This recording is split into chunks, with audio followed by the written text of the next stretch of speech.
أعوذ بالله من الشيطان الرجيم بسم الله الرحمن الرحيم الحمد لله رب العالمين رب اشرح لي صدري ويسر لي أمري واحلل عقدة من لساني يفقه قولي ربي زدني علما وارزقني فهما واسعا برحمتك يا أرحم الراحمين السلام عليكم ورحمة الله وبركاته. Alhamdulillah, pada kesempatan kali ini masih Allah berikan kesihatan, keafiatan kepada kita sehingga kita dapat berbincang berkaitan dengan hal-hal yang baik.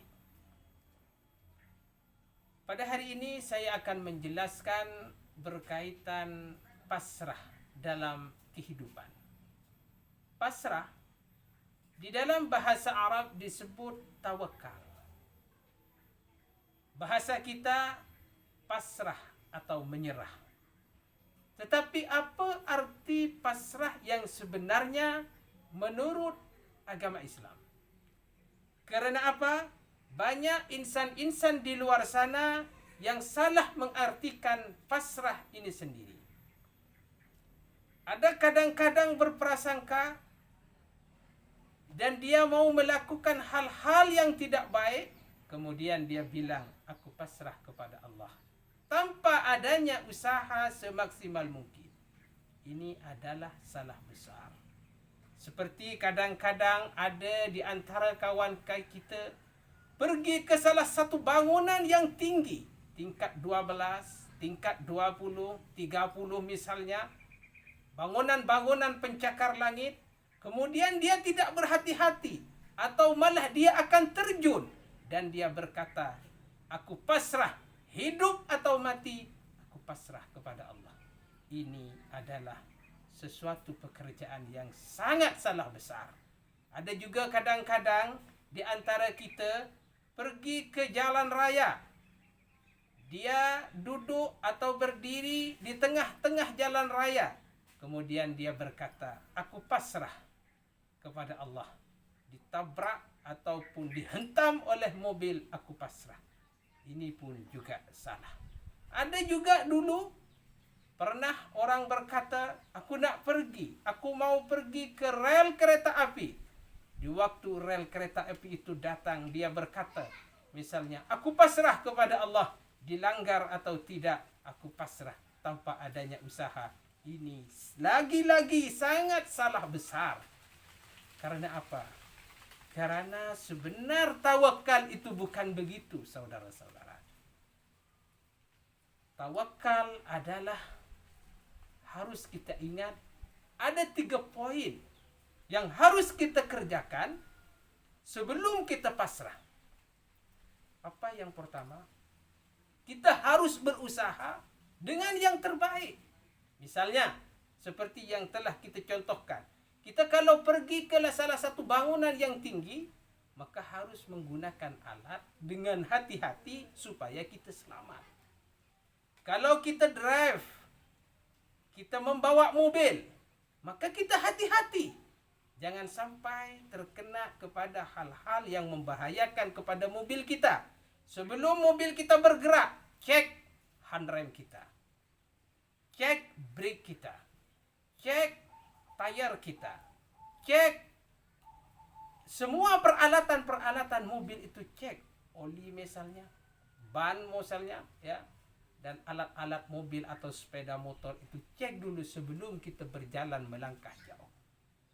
Sebelum kita pergi ke hutan misalnya, kita harus menggunakan baju yang baik, kemudian menggunakan sepatu atau membawa alat-alat keselamatan yang lain supaya kita selamat. Kemanapun sahaja kita mesti berusaha dengan yang baik. Jangan sampai kita ambil gelas, kemudian di dalamnya ada racun, kemudian kita berkata, aku pasrah kepada Allah, sama ada aku mati atau hidup. Ini lagi-lagi sesuatu yang konyol, salah besar. Maka caranya gimana? Kita ambil dulu, lihat, kalaulah air ini bening, kemudian air ini bersih, dan sudah nyata tidak ada racun di dalamnya, barulah Bismillahirrahmanirrahim, berdoa kepada Allah. Tadi sudah kita berusaha dan di dalamnya tidak ada racun, barulah diteguk air itu diminum. Ini salah satu sampel contoh bahwasanya usaha pasrah itu harus dilandasi usaha.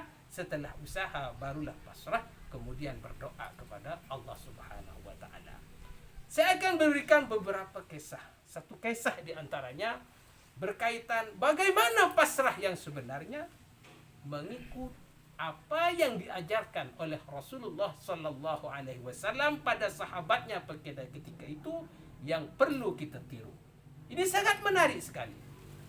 Pada suatu ketika ada salah satu sahabat, dia datang untuk beribadah, follow Rasulullah sallallahu alaihi wasallam, mengikuti Rasulullah sallallahu alaihi wasallam beribadah. Pada ketika itu Rasulullah beribadah, terlebih dahulu bergegas, ya. Kemudian datanglah sahabat di belakangnya mengikuti Rasulullah. Kemudian apa yang terjadi, saudara-saudara? Kuda ataupun unta pada ketika itu tidak diikat. Maka dia terus bergerak menaiki untuk bergegas mengikuti beribadah dengan Rasulullah sallallahu alaihi wasallam. Maka Rasulullah melihat dan melirik sahabat ini karena kudanya tidak diikat. Apa kata Rasulullah? Wahai fulan, kenapa tidak engkau ikat untamu atau kudamu pada waktu itu? Ya. Maka jawaban si fulan ini, ya Rasulullah, saya pasrah kepada Allah Subhanahu wa taala. Maka sahabat yang menjawab pada ketika itu, Rasulullah dengan senyum manisnya menjawab, ya fulan, i'qil fatawakkal. Ikat dulu untamu, barulah pasrah kepada Allah Subhanahu wa taala. Maka ini satu contoh, example kepada saudara-saudara kita semua. Karena zaman sekarang sudah tidak ada kuda. Mungkin adik-adik meletakkan sepeda motor, maka perlu diserahkan kepada tukang parkir misalnya, atau dihandrem misalnya mobilnya, atau dikunci terlebih dahulu.